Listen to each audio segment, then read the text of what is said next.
நீங்கள் எழுதிய இந்த பள்ளி எழுச்சி பாவை பாடல்களுக்கு வந்து ஒரு இசை வடிவம் கொடுக்கணும் என்கின்ற அந்த எண்ணம் உங்களுக்கு வந்து எப்பொழுது உதித்தது? எப்படி?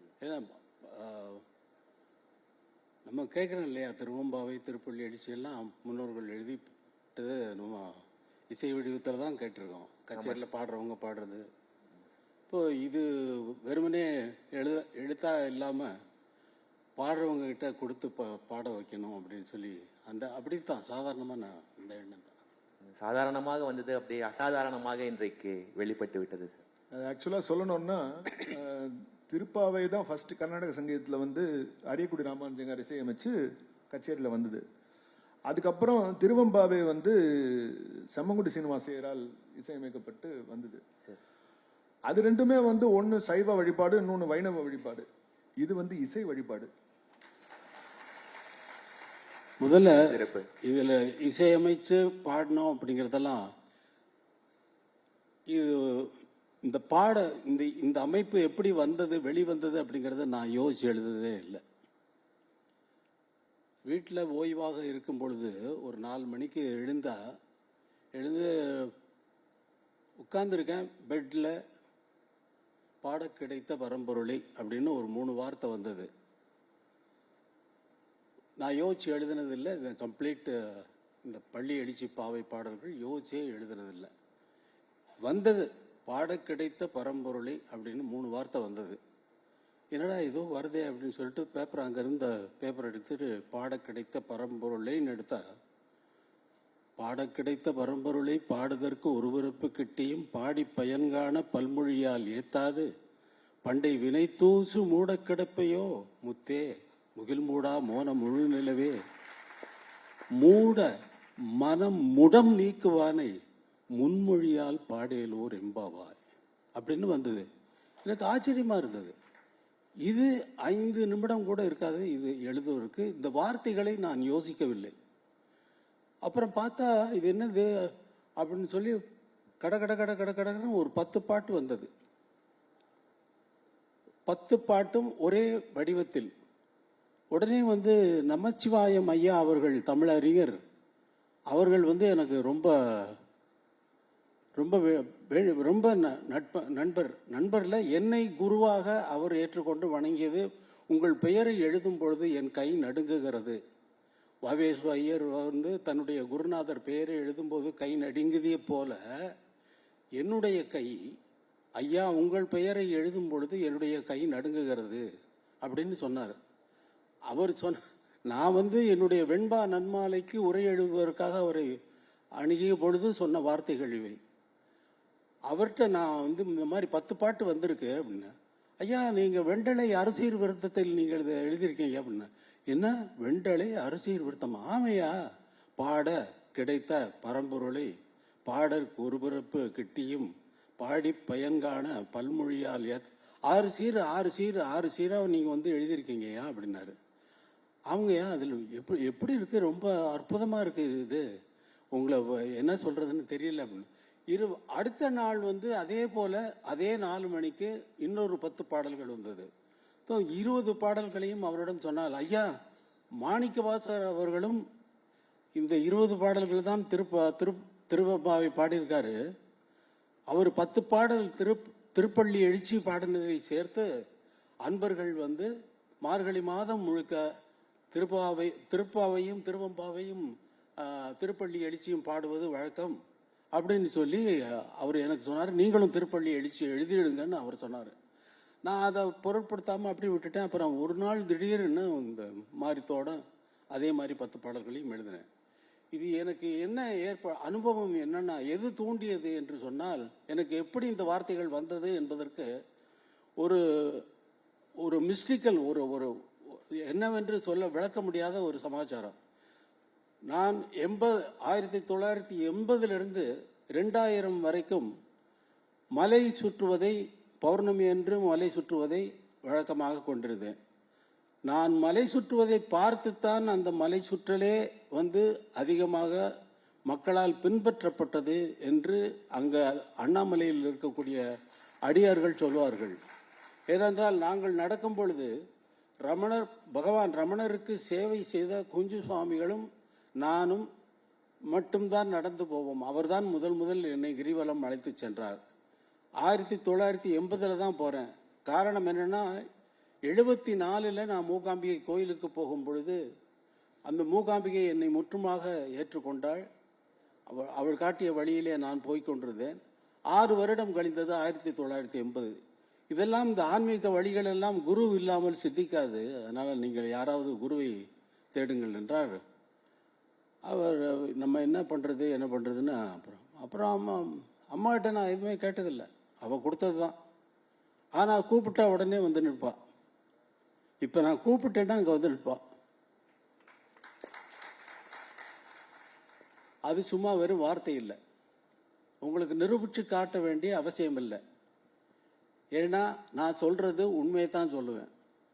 அங்கே போய் அம்மாட்ட போய் முதலாக என் வேண்டுதலை சொல்லுகிறேன். எனக்கு ஒரு குருநாதர் வேணும்னு. வீட்டுக்கு வந்தால் ஒரு சின்ன புத்தகம். அது கேள்வியும் பதிலுமாக பகவான் ரமணரிடம் கேட்ட கேள்வியும் பகவான் ரமணர் அளித்த பதிலுமாக இருந்தது. அதில் முதல் கேள்வி, மனிதன் தன் அறிவால் அறிந்து அனுபவிக்கத்தக்க உயர் நலன் யாதுன்னு சொல்லி கேள்வி.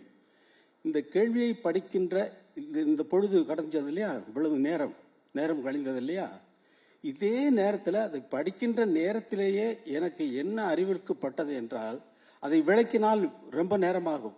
அதாவது அதை படிக்கின்ற நேரத்திற்குள் எனக்கு புரிந்த விஷயங்கள். டேய், உனக்கு கண்ணு இருக்கு, கண்ணு ரசிச்சு பார்க்கறதுக்கு காட்சிகள் நிறைய இருக்கு. உனக்கு காது இருக்கு, கேட்பதற்கு இனிய இசை இருக்கிறது. உனக்கு மூக்கு இருக்கு, நல்ல நறுமணம் தரக்கூடிய மலர்கள் இருக்கின்றன. வாய் இருக்கு, ருசிப்பதற்கு எத்தனையோ இதா இருக்கு. இது மாதிரி உனக்கு இருக்கக்கூடிய அவயவங்கள் எல்லாமே அனுபவிக்கத்தக்க இன்பங்கள்லாம் இருக்கிறப்போ இந்த கேள்வி கேட்கிறவன், உனக்கு அறிவுன்னு ஒண்ணு இருக்கே, அதனால அடையக்கூடிய இன்பம் எதுன்னு கேட்குதுன்னு இந்த கேள்வி படிக்கிற நேரத்திலேயே எனக்கு புரியுது. மனிதன் தன் அறிவால் அறிந்து அடையத்தக்க உயர் நலன் யாது என்ற கேள்விக்கு பகவான் ஒரே வார்த்தையில் சொல்றார், ஆத்ம ஞானம்தான். அது அடையப்படுவதல்ல.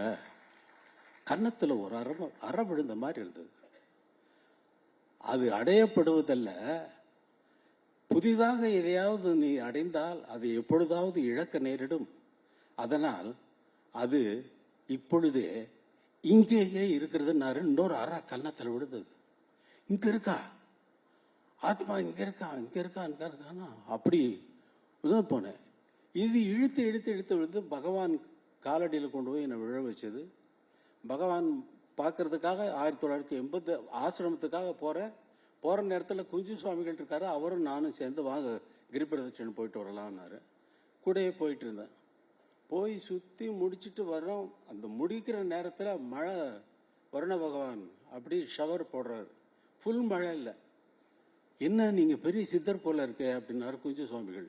இல்லை என்ன சாமி இப்படி சொல்றீங்கன்னு. ஆமா, நீ கிரிபிரதட்சணை வந்த உடனே வருண பகவான் ஆசீர்வாதம் கொடுக்குறாரு இல்லையா, நீங்க சித்தர் தான் அப்படின்னாரு.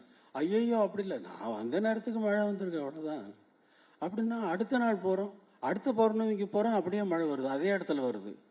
பார்த்தீங்களா, நான் சொன்னேன் நீங்க சித்தர் தான். இப்படி போயிட்டே இருக்கிற நேரத்தில் வழக்கமா போறதை நான் வழக்கமாக கொண்டு விட்டேன். பௌர்ணமிக்கு போறத அந்த நான் திருவண்ணாமலையில் காலடி எடுத்து வைத்து விட்டால் செருப்பு போடுவதை விட்டு காலடிகளை அணிவதில்லை, ரூம்லேயே விட்டுட்டு போவேன். அந்த நான் போறது நார்மலான பாதையில் இல்லை, குஞ்சு சுவாமிகளோடு போனது 2 முறை மட்டும்தான் நார்மலான வழியில் போனேன். 14 கிலோமீட்டர் அது.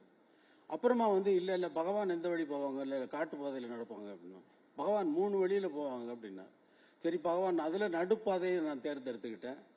அதில் நடுவில் நடந்தால் கல்கள் எல்லாம் மழையில் அடிச்சுட்டு போயிட்டு கண்ணாடி தூளை உடைத்து இருந்தால் எப்படி இருக்குமோ அப்படி இருக்கும் நான் நடக்கிற பாதை. அதில் காலடி எடுத்து வைக்கும்போது வெறுங்காலில் தான் போகிறப்ப காலடி எடுத்து வச்சா நல்லா பயங்கரமாக குத்தும். வெரி குட், நீ செஞ்ச பாவத்துக்கெல்லாம் அதெல்லாம் போக வேண்டியதுதான் அப்படின்னு சொல்லி இப்போ சுற்றிட்டு 80 20 வருடங்கள் நான் விடாமல் எப்பொழுதெல்லாம் நேரம் கிடைக்கிறதோ அப்படிதான் போறது வழக்கம். அடியண்ணாமலையில் போய் உட்கார சுற்றும் பொழுது அடியண்ணாமலையில் உட்காருவது வழக்கம். அங்கே அந்த நேரத்தில் 4 மணிக்கு நாங்கள் கிளம்பினால் 4:30 மணி 5 மணிக்கு அங்கே போவோம். அப்போ அந்த கோயில் திறந்திருக்காது. நாங்கள் போய் உள்ளே போனால் அந்த குருகளை கூப்பிட்டு விட்டு அப்புறம் கோயிலை திறக்க வச்சு உள்ளே போய் உட்காருவோம். உள்ளே போய் உட்காந்தா அங்கே லிங்கம் இருக்கும், நான் இருப்பேன், என் கூட வந்த ஆட்கள் இருப்பாங்க. அந்த ஆட்கள் வந்து வெளியே போயிடுவாங்க. நானும் ஒரு இந்த வழியை இதே போல போய் கொண்டு இருக்கும் பொழுது ஒரு நாள் நானும் அந்த லிங்கம் மட்டும் தனியாக இருக்கிறோம். அந்த இடத்துல பயங்கர வைப்ரேஷன் இருக்கும். நீங்க வேணா போய் பாருங்க, உங்களுக்கே நல்லா ரொம்ப ஈஸியா புலப்படும். அதை பார்த்துக்கிட்டே இருக்கேன். இந்த லிங்கம் ஞான சம்பந்தர் பாடினதை கேட்டிருக்கோம்ல அப்படின்னு உடம்பெல்லாம் புல்லரிக்குது. அப்போ இந்த கல்லு, இந்த தூணு, இந்த பாதைகள் மாணிக்கவாசகர் பாடினது, சம்பந்தர் பாடினது கேட்டிருக்கோம், அப்பர் பாடினது கேட்டிருக்கோம், சுந்தரர் பாடினது கேட்டிருக்கோம், மாணிக்கவாசகர் பாடினது கேட்டிருக்கோம். அப்புறம் மாணிக்கவாசகர் அங்கே உட்கார்ந்ததானே திருப்பாவையும் திருவம்பாவையும் எழுதினாரு அப்படின்னு அந்த நந்தியை கும்பிட்டு அப்புறம் குருக்கள் வந்தாரு, கற்பூரம் காட்டினாரு, கும்பிட்டு வெளியில நடந்து வந்தா. நடக்கும் பொழுது என்னுடைய கால் அடிகள் எடுத்து வைப்பதற்கு அந்த வைப்ரேஷன் வந்து என்னை போட்டு அமுக்குது. பார்த்தா வீட்டுக்கு வரேன், அதே 3 மாதம் போயிடுச்சு. 3 மாதம் போனால் திடீர்னு ஒரு நாள் எழுந்து உட்காரும் பொழுதுதான் இந்த பாட கிடைத்த பரம்பொருளை பாடுவதற்கு ஒருவரப்பு கிட்டியும் பாடி பயன்காண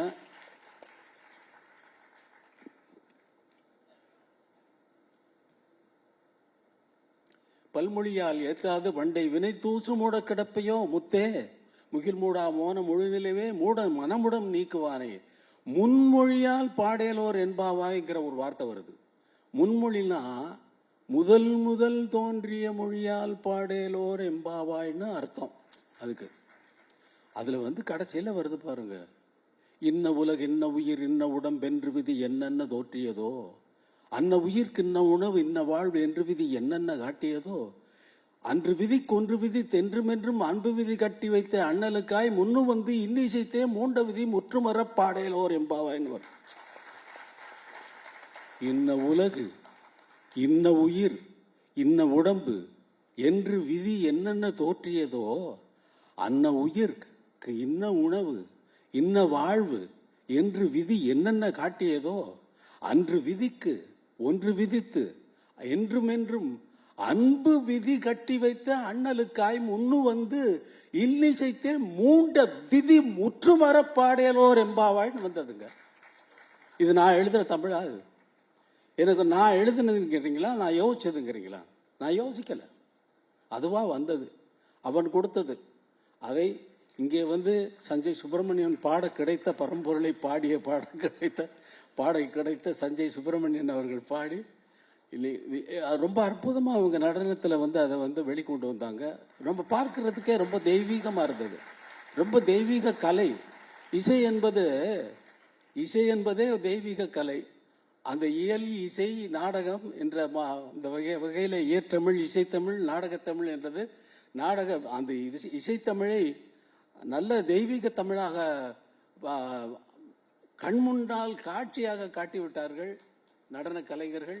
எல்லோருக்கும் இறைவனுடைய அருளாசி என்றென்றும் நிலைத்திருக்கட்டும் என்று இறைவனை வேண்டிக் கொண்டு விடைபெறுகிறேன். நன்றி, வணக்கம். இது என்னுடைய அனுபவம். சார், உங்களை பொறுத்தவரை இறை இசை ஒன்றா வேறா சார்? ஒன்றுதான். அது வேற வேற இல்ல, வேற எப்படி இருக்க முடியும்? நீங்க இசையை பாடினா இறைவனை தான் பாடுறீங்க. அத்தனை பொருளிலும் உள்ள ஒரே ஒருவன் அவன் இசை ஒருவன் தான். எந்த பொருளை பேசுங்க, எந்த பொருளை நீங்க சொன்னாலும் இறைவன் தான் சொல்றீங்க. நவிலும் பொருளுக்கெல்லாம் நல்லோன் அவனே பொருளாவான் அப்படின்னு வெம்பாலத்தை நானே எழுதியிருக்கேன். உங்களை பொறுத்தவரை ஆன்மீகம் அப்படின்னா எப்படி சார் நீங்க டிஃபைன் பண்ணி? ஏன் என்னை பொறுத்த வரைக்கும் கேக்குறீங்க? உங்களுக்கும் சேர்த்து தான், எல்லாருக்கும். ஏன் என்னை பொறுத்த வரையில எதுக்கு? என்னுடைய நான் ஒரு ஆளே இல்லை. என்னை பொறுத்தவரையில்னா நீங்க கேள்வி சரி என்ன கேட்டீங்க நீங்க? ஆன்மீகம் எப்படி டிஃபைன் பண்ணுவீங்க? ஆன்மீகம் என்று ஒரு தனியாக இல்லை, வாழ்க்கையே ஆன்மீகம் தான். நீங்க வாழ்றது ஆன்மீகம் தான். உங்களுக்கு வேணா நீங்க வேணா சொல்லாம இருக்கலாம், அதை ஏன் தனியா பிரிச்சு என்ன மட்டும் கேட்குறீங்க? நீங்களும் ஆன்மீகத்தில் தான் இருக்கீங்க. இருக்கட்டும். நன்றி சார். நன்றி. அதுக்கு மேல கேட்க முடியல. இதோட முடிச்சுக்கலாம்னு பார்த்தேன்.